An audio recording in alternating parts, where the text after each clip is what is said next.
Traditionally, in Tibet and in the Himalayan regions, as well as in the rest of the Buddhist world and the rest of the world in general, women tended to get overlooked. In the Tibetan tradition, although for a monk there were many facilities for study and for deeper practice, mostly nuns were never educated.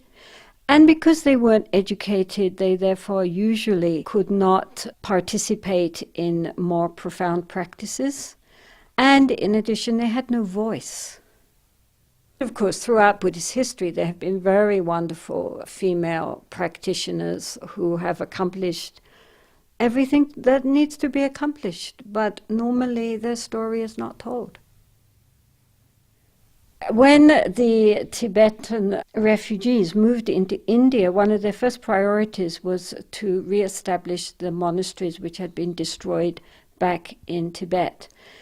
However, it took many, many years before people began to recognize that nothing was being done for the women, for the nuns, and many nuns ordained, lived their lives and died basically in a state of great devotion but total ignorance as to the meaning and practice of the Dharma. The 8th Gampo Rinpoche Dongyu Nyima had asked me on a number of occasions to start a nunnery.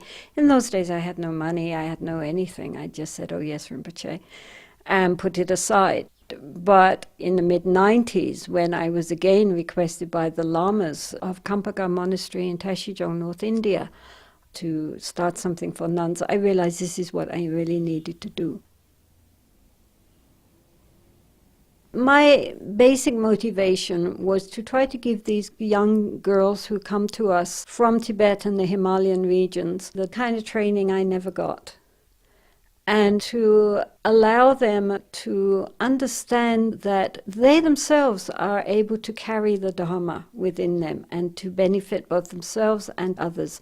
They don't have to think it's only the male side of the population who can realize anything, who can make a contribution.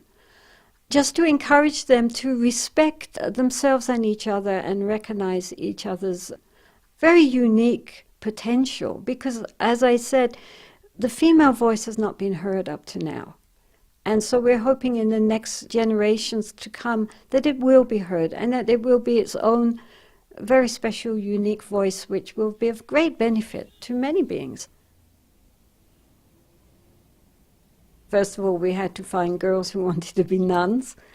That was the easiest part. We had to find suitable land, and we needed to find the funding to buy this suitable land and to support the nuns.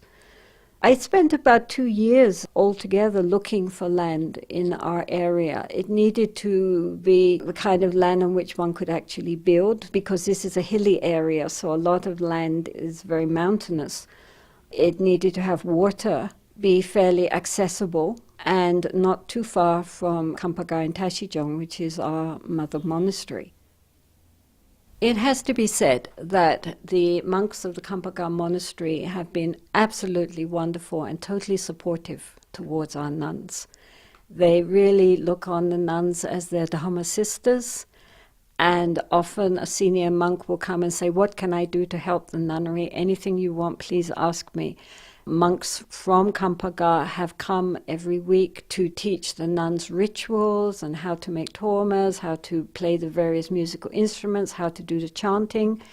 And through the years, these same monks have come without any payment, just out of devotion to Gampo Rinpoche and to his nunnery and the nuns. So they have all been wonderfully, wonderfully helpful. Without their help, we could not have created this nunnery. During any kind of monastic functions, the nuns are invited inside the temple. Before, they used to sit outside with the lay people. After a few years, Gampo Rinpoche one time phoned me and said the nuns should sit inside the temple, not outside the temple. So I told the nuns, Gampo Rinpoche says, "You should come inside." And so they were very nervous, but they all sort of slunk in. And meantime, one of the monks was rolling up the carpet on which the monks sit. And I said, "Well, now the nuns are coming in." Gampo Rinpoche said the nuns should sit inside the temple. And he said, well, these carpets can only be sat on by monks. This is a Kampaga custom. And I said, but, the nuns are here. They can't sit on the cold floor. And he said, well, I'm really sorry, but this is only for monks. This is Kampaga custom. So I said, okay, so now we're going to change the custom. From now on, these mats can be sat on by monks and nuns of Kampaga. So he thought, and he looked at another monk who shrugged, and then he unrolled the mats again. I said to the nuns, sit down quick. So since that time, they've always put out mats for the nuns to sit on. We looked at a lot of land, but it was very hard to find anything suitable. So then I went back again to look at the land which had first been offered to us by Tashijong itself, which in the beginning I had rejected because I felt it was too small. It was only about 7 acres. But when we went back to look at the land, it had everything, except it was a little smaller than we had wanted. So then we decided to purchase it. It's, of course, not at all a traditional design for a monastery or a nunnery. I just wanted to be somewhere which would be enhancing for the nuns, nourishing and beautiful. Many nunneries which I had visited in the early days looked more like women's prisons than like a nunnery, very depressing and very minimal. And so I felt it would be more nourishing for the nuns to have an environment which was aesthetically pleasing. The architects did a very good job of designing these dormitories, which are really very striking, actually. It's circular on 2 stories. The nuns share rooms, 2 or 3 to a room.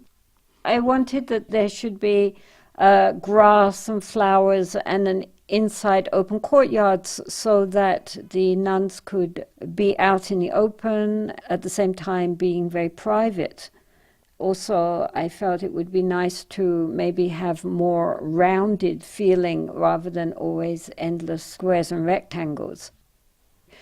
Both in our temple and in the study center shrine room, we have tried to emphasize various female Buddhas and Bodhisattvas, because I think so often you go into a temple, even in a nunnery, and one is surrounded only by male images.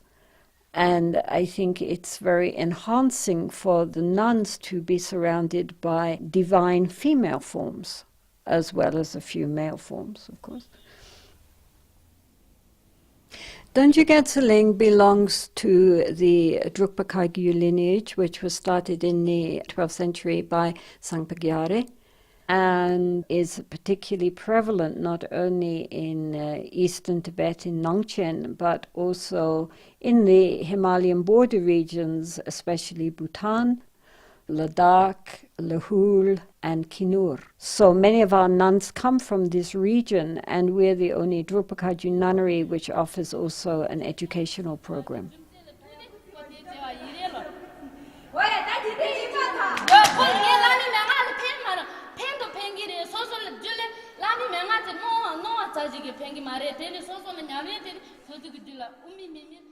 We are trying to combine academic excellence along with the yogic traditions, because we are a practice lineage. So it's not enough that the nuns intellectually understand and grasp the Dharma, but they also should have the opportunity to actually experience and realize the fruits of their academic studies.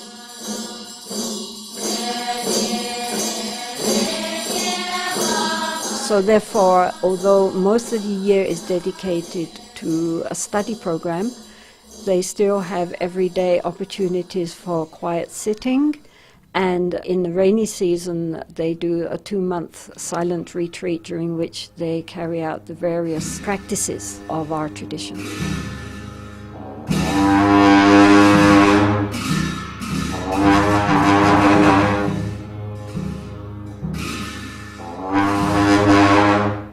After 6 years, the nuns are given the option to carry on with their studies or else to go in for a 3-year retreat. We are hoping also that in the future some of these girls, as more and more enter into retreat, some of them can be trained up to become yoginis or tokdenma. My name is Dejin Chudan. I'm from Kinnaur, which is in Himalayas in India. I'm a Buddhist nun in the Gatsal Nunnery. In the future, there is lots of options. Some nuns study, then some nuns living in retreat, and some is getting degrees, and some is helping the peoples. So there is lots of options to do. My aim is in the future living in retreat and get some spiritual knowledge. But of course these girls cannot live their life of purity and dedication unless they receive some kind of help, some kind of support. Because however dedicated they may be, nonetheless they need to eat. Sometimes they get sick, they need medical help. And in general, although their aspiration towards the Dharma is very sincere, nonetheless they have physical bodies which need to be taken care of. In the future, we have to think, how are these nuns going to keep going? How can they continue with their studies and their practices and carry on without being dragged down into a lot of financial worries? Because where will they get enough support? And for this reason, we felt it made sense to try to raise an endowment fund, a corpus of money which could be invested. So they will have enough money to cover food and medical expenses and maintenance for the buildings and so forth, so they can carry on. So this is our next really big project, to try to raise enough funding so that we can help to maintain the nuns into the future. Dongyu Gatsal Ling basically has been built on donations from people all over the world, both East and West. Without that, we could not have done anything. So we're deeply grateful to really thousands of people around the world, most of whom have never been here, many of whom I've never even met, and yet from the depths of their goodness in their hearts, they have come forward to help and support these young girls who without their help would not have the possibility to go forward in the Dharma life. So we're very, very, very grateful. It's amazing, actually.